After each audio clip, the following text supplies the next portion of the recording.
चलो बताओ कोई आइडिया, क्या वीडियो बनाएं? आप उन पे वीडियो क्यों नहीं बना लेते? वो जो साउथ अफ्रीका से आपके एक फ़ैन है, वो जो बता रहे थे कि काफ़ी लूटमार हुई है वहाँ पे और उनका बहुत नुकसान भी हुआ है वहाँ पे। हाँ, वो लड़के ने बताया भी था कि उसका तकरीबन 1 करोड़ रुपए से ज़्यादा का नुकसान हो गया है। जी जी।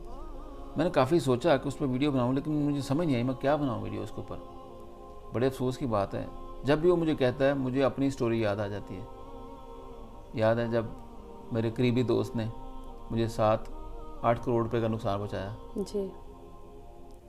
लेकिन अल्लाह ताला ने फिर हमें खड़ा कर दिया, अल्हम्दुलिल्लाह, उससे ज़्यादा दे दिया। बेशक। और वो बंदा याद है जब लास्ट टाइम उसको देखा था, जी जी। कैसे उसकी चेहरे पे लानत पड़ी हुई है। तो साउथ अफ्रीका वालों के ऊपर भी ऐसी होना, जिन्होंने लूटा है उनका दिया कभी भी नहीं चलना, वो परेशान ही रहेंगे।